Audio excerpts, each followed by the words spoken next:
Hello everyone. इस video में हम पढ़ेंगे सुधा मूर्ति जी की लिखी हुई एक कहानी an old man's ageless wisdom का पार्ट 3।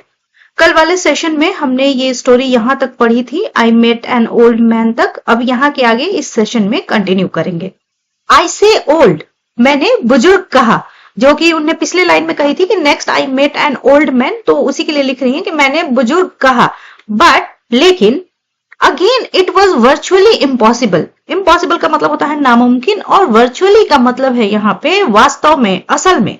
लेकिन फिर से ये असल में नामुमकिन था। क्या नामुमकिन था? टू गेस, गेस का मतलब होता है अंदाजा लगाना। हिज एज, उनकी उम्र का अंदाजा लगाना असल में नामुमकिन था। By simply looking at him, यहाँ पे सिंपली का मतलब है सिर्फ, बस, और मतलब हो गया सिर्फ उसकी तरफ देखकर उसकी उम्र का अंदाजा लगाना वास्तव में नामुमकिन था। ड्यूरिंग आवर कन्वर्सेशन, ड्यूरिंग एक प्रपोजिशन होता है जिसका मतलब होता है के दौरान। कन्वर्सेशन का मतलब होता है बातचीत। हमारी बातचीत के दौरान ही रिकॉल्ड सर्टेन इवेंट्स। इवेंट का मतलब होता है घटना, उसकी प्लूरल फॉर्म यहाँ लिखी गई है इवेंट्स। सर्टेन मतलब कि खास, और रिकॉल का मतलब होता है किसी चीज को याद करना, मतलब ध्यान में लाना। एंड ओकेजन्स, ओकेजन का मतलब होता है अवसर। तो मतलब हो गया हमारी बातचीत के दौरान उन्होंने कुछ खास घटनाओं को और अवसरों को याद किया। एंड फ्रॉम दैट, अब दैट लिखा गया है इस वाली बात के लिए, मतलब जो उन्होंने स्मरण में लाया अपनी कुछ घटनाओं को, उस बात के लिए यहाँ लिखा गया है दैट। कंक्लूड का मतलब होता है कुछ निष्कर्ष निकालना। उसी की सेकंड फॉर्म यहाँ पे लिखी गई है क्योंकि ये पास्ट इंडेफिनिट में है, concluded. That he was about 104 years old, कि वो लगभग 104 साल के थे। तो इस पूरी सेंटेंस का मतलब हो गया कि हमारी बातचीत के दौरान उन्होंने कुछ खास घटनाओं और अवसरों का स्मरण किया, याद किया, और उस चीज से हमने ये कंक्लूड किया, मतलब कि हमने ये निष्कर्ष निकाला कि उनकी उम्र लगभग 104 साल होगी। I got into a lively conversation with this gentleman. Lively का मतलब होता है जीवंत, मतलब कि बहुत अच्छी बातचीत हो, बहुत अच्छे से कन्वर्सेशन हो रहा हो, तो उसे लाइवली कन्वर्सेशन कह सकते हैं। और यहाँ पे है I got into a lively conversation, मतलब कि एक लाइवली बातचीत में मैं शामिल हुई, मैंने एक जीवंत बातचीत की उन जेंटलमैन के साथ, सज्जन के साथ। आई आस्क्ड हिम, मैंने उनसे पूछा, who is ruling our country, हमारे देश को कौन रूल कर रहा है, हमारे देश पे किसका शासन है। फॉर हिम, उनके लिए, कंट्री क्लियरली मेंट काला हांडी। क्लियरली का मतलब स्पष्ट रूप से, मतलब हो गया उनके लिए देश का स्पष्ट रूप से मतलब था काला हांडी, मतलब कि उनका जो एरिया था उसको ही वो देश समझते थे। He looked at me and smiled at my ignorance. Ignorance का मतलब है यहाँ पे अज्ञानता, मतलब किसी चीज की जानकारी नहीं होना, उस चीज के लिए यहाँ पे इग्नोरेंस लिखा गया है। लुक की यहाँ पे सेकंड फॉर्म लिखी गई है लुक्ड, क्योंकि ये पास्ट इंडेफिनिट में लिखा गया है। फिर से उन्होंने मेरी तरफ देखा और मुस्कुराए मेरी अज्ञानता पर। डोंट यू नो, आप नहीं जानती, ही सेड, उन्होंने कहा, इट इज कंपनी सरकार that is ruling our country. ये कंपनी सरकार है जो कि हमारे देश पर शासन कर रही है। अच्छा, ये इन्वर्टेड कॉमा में जो बातें हैं वो प्रेजेंट में लिखी गई हैं क्योंकि ये सारी चीजें डायरेक्ट स्पीच में है। He meant, उनका मतलब था, of course the east India company.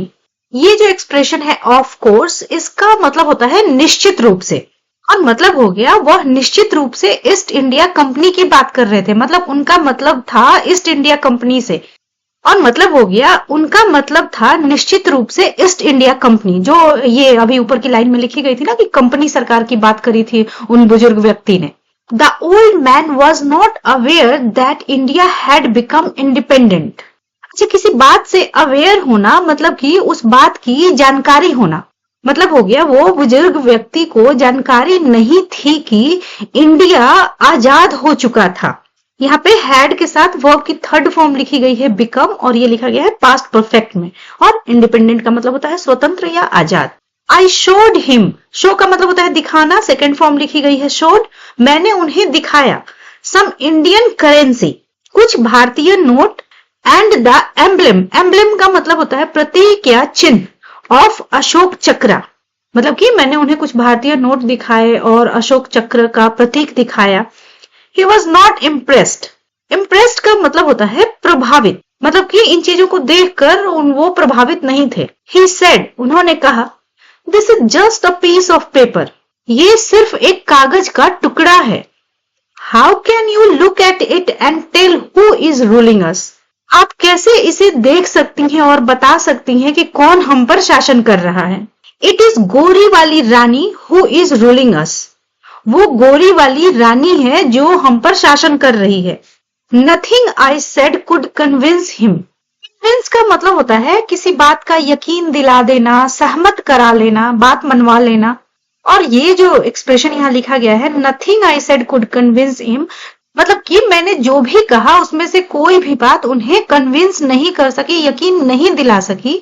That the गोरी वाली रानी और the fair queen, fair का मतलब होता है गोरा, of England no longer ruled India. No longer का मतलब होता है अब और नहीं. तो इस पूरी लाइन का मतलब हो गया कि मेरी कोई भी बात उन्हें कन्विंस नहीं कर सकी कि गोरी वाली रानी या इंग्लैंड की फेयर क्वीन अब इंडिया पे शासन नहीं करती. I knew that, मुझे ये पता था कि, नो की सेकंड फॉर्म यहाँ पे लिखी गई है न्यू.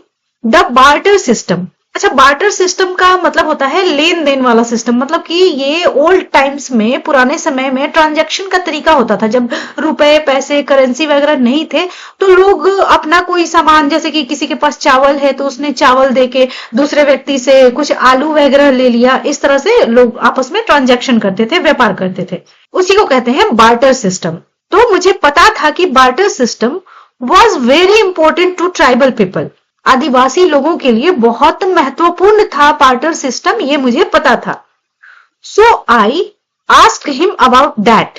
दैट लिखा गया है यहाँ पे बार्टर सिस्टम के लिए, इसलिए मैंने उनसे उसके बारे में पूछा, बार्टर सिस्टम के बारे में पूछा. आगे है, डू यू नो, क्या आप जानते हैं, this small piece of paper, paper का ये छोटा सा टुकड़ा, कैन बाय फायरवुड. फायरवुड मतलब कि जलावन की लकड़ी. लॉट्स ऑफ साड़ीज मतलब कि बहुत सारी साड़ियां. बैग्स ऑफ सॉल्ट, नमक की बोरियां. मैच स्टिक्स, माचिसे. And even a piece of land. And even कहने का मतलब है यहाँ पे और यहां तक कि. तो पूरी लाइन का मतलब हो गया, क्या आप जानते हैं ये छोटा सा कागज का टुकड़ा जलावन की लकड़ी, बहुत सारी साड़ियां, नमक की बोरियां, माचिसें और यहां तक कि जमीन का एक टुकड़ा खरीद सकता है. He looked at me, उसने मेरी तरफ देखा. sympathetically, sympathetic वे में देखना मतलब कि सहानुभूति पूर्वक देखना. तो उन्होंने मुझे सहानुभूति पूर्ण भाव से देखा. and said, और कहा, for this paper, इस कागज के लिए, people fight, लोग लड़ते हैं. go away from our ancestral land. go away मतलब दूर चले जाओ. एंसेस्टर का मतलब होता है पूर्वज और एंसेस्ट्रल मतलब कि पूर्वजों से जुड़ा या पूर्वजों का. हमारे पूर्वजों की जमीन से दूर चले जाओ. Leave our forest and go to cities. हमारे जंगलों को छोड़ दो और शहरों में चले जाओ. Have we not led a complete life without that piece of paper. एक एक्सप्रेशन होता है टू लीड अ लाइफ, इसका मतलब होता है जीवन बिताना. और यहाँ पे लीड की थर्ड फॉर्म लिखी गई है लेड. यहाँ पे ये जो लाइन लिखी गई है, have we not led a complete life, इसका मतलब हो गया कि क्या हमने एक पूर्ण जीवन नहीं बिताया है. Without that piece of paper मतलब कि उस कागज के टुकड़े के बिना. आवर एंसेस्टर्स डिड, हमारे पूर्वजों ने किया, मतलब क्या किया, मतलब उस कागज के टुकड़े के बिना अपना जीवन बिताया. We are children of God, हम ईश्वर के बच्चे हैं. सेटल्ड हियर हैप्पीली, हैप्पीली मतलब खुशी से और सेटल्ड मतलब कि बसे हुए. विदाउट दिस पेपर मतलब कि इस कागज के बिना खुशी से यहाँ पे सेटल्ड हैं. दिस इज गॉड्स लैंड, यह ईश्वर की भूमि है. Nobody owns this land. Own का मतलब होता है किसी चीज का स्वामित्व, मतलब कि मालिकाना हक. मतलब हो गया कोई भी इस भूमि को ओन नहीं करता, मतलब इस भूमि का मालिक कोई नहीं है. No river is created by us. Create का मतलब होता है किसी चीज को निर्माण करना, बनाना. तो कोई भी नदी हमारे द्वारा नहीं बनाई गई है. No mountain is made by us, कोई पहाड़ हमारे द्वारा नहीं बनाया गया है. अच्छा, इन दोनों ही लाइंस में पैसिव का कंस्ट्रक्शन है. वर्ब की थर्ड फॉर्म यहाँ पे लिखी गई है क्रिएटेड, और यहाँ भी मेड जो है वर्ब की थर्ड फॉर्म है।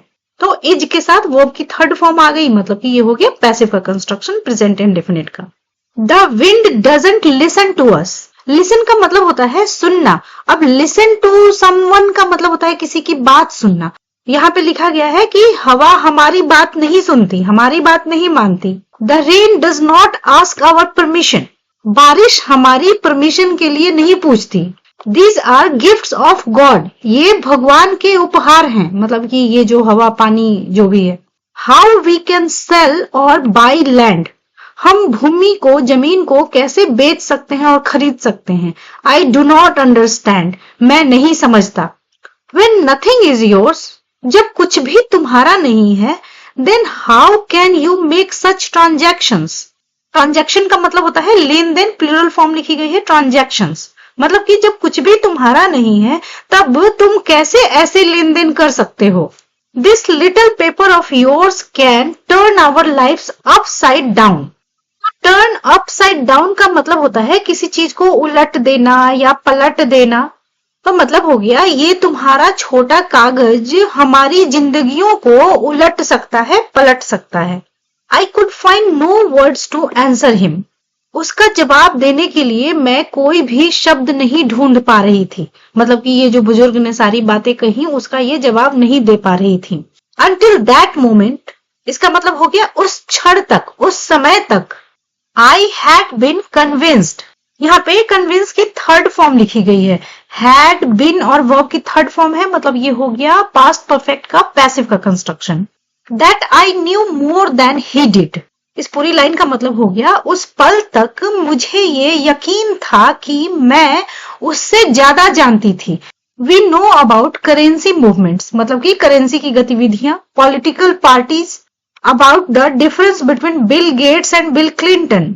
मतलब हो गया हम करेंसी मूवमेंट्स, पॉलिटिकल पार्टीज और बिल गेट्स और बिल क्लिंटन के बीच के अंतर को जानते हैं।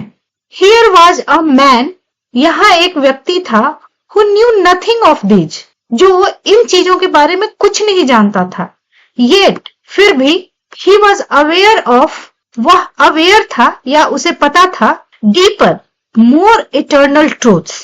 इटर्नल का मतलब होता है शाश्वत, मतलब कि कोई ऐसी सच्चाई, परमानेंट वाली सच्चाई जो हमेशा बनी रहे धरती पर, उसे आप इटर्नल कह सकते हैं, इटर्नल ट्रुथ कह सकते हैं।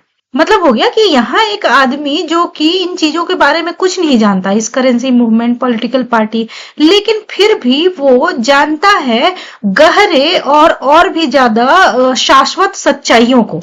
ही न्यू दैट, वो जानता था कि nobody owned the land, the mountains और द विंड। मतलब हो गया वो जानता था कि किसी का भी हवा पे, पहाड़ों पे और जमीन पर मालिकाना हक नहीं है। Who is more civilised, civilised का मतलब होता है सभ्य, पिछली वीडियो में पढ़ा था हमने। कौन ज्यादा सभ्य है? This wise old man in the काला हांडी फॉरेस्ट, काला हांडी में ये बुद्धिमान बूढ़ा व्यक्ति, और those of us with our fingers on the pulse of the internet. यहाँ पे एक बहुत अच्छा सा एक्सप्रेशन यूज किया गया है, फिंगर्स ऑन द पल्स। इसका मतलब होता है किसी भी एरिया के रिसेंट डेवलपमेंट को, नए बदलावों की जानकारी रखना। जैसे यहाँ पे है fingers on the pulse of the internet, यानी कि इंटरनेट में नए डेवलपमेंट की जानकारी रखना। तो पूरी लाइन का मतलब हो गया कौन ज्यादा सभ्य है, ये कालाहांडी की जंगलों का एक बुद्धिमान बूढ़ा व्यक्ति या हम लोग जो कि इंटरनेट के नए डेवलपमेंट की जानकारी रखते हैं। और इस तरह से स्टोरी यहाँ पे खत्म होती है। तो मुझे उम्मीद है कि सारी चीजें आपको अच्छे से समझ में आई होंगी और आपने पिछले वीडियोस भी देखे होंगे इस स्टोरी के, जो बाकी के 2 पार्ट्स हैं। नेक्स्ट वीडियो में मिलते हैं एक नई कहानी के साथ।